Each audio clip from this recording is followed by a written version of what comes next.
La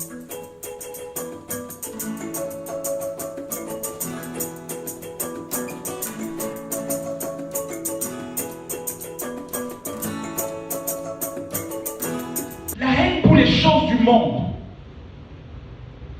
Et qu'il n'aimait point le monde ni les choses qui sont dans le monde. Ça sort. Tu ne sais pas comment. Mais subitement, ces choses-là que tu aimais hier, tu ne les aimes plus.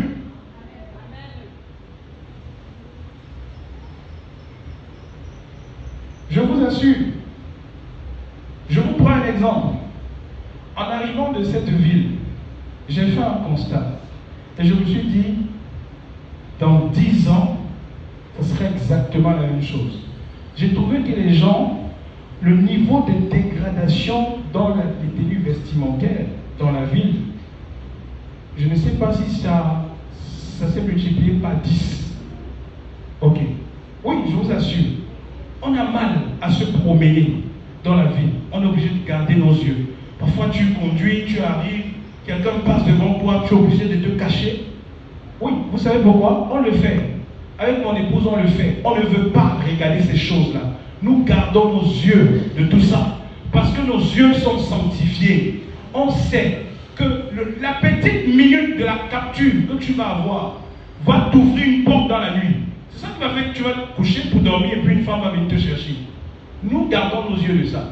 Et en regardant tout ça, on s'est dit, franchement, à cette allure, on comprend pourquoi dans l'église, il y a une forte pression. Je vais faire le schéma. C'est un peu comme si le monde actuellement fait une forte pression sur l'église pour que les gens dans l'église puissent s'habiller comme eux. Et la pression a avancé. Si vous me demandez, frère, tu le chiffres à combien de pourcents? Je vous dirai à 60%. Alors, si on étale ça sur le temps, ça veut dire que peut-être d'ici 5-10 ans, vous ne serez plus gênés que des gens s'habillent mal au milieu de vous. Écoutez, frère, mais dans l'église, il y a les gardiens. Alléluia. Il y a des gardiens. Les gardiens sont les défenseurs de la sainte doctrine. On ne bouge pas. On est là. Tant que le Seigneur nous donne la force, nous prêcherons la parole et nous rappellerons les choses qui conviennent à la sainte doctrine, à la vie de sainteté, pour que l'Église reste sur les rails. Sinon, frère, parce que le prix est trop grand, beaucoup de nos pères ont payé de leur vie, beaucoup sont morts pour ça. Je vous dis, frère, beaucoup ont vécu dans une grande précarité, dans une grande souffrance, pour que les choses qui conviennent à la sainteté demeurent dans l'Église. Ils ont fait leur part. Mais vous savez, quand le Seigneur il est ce qu'il est, une génération passe, une autre arrive. Mais ceux qui sont du Seigneur, ils sont du Seigneur.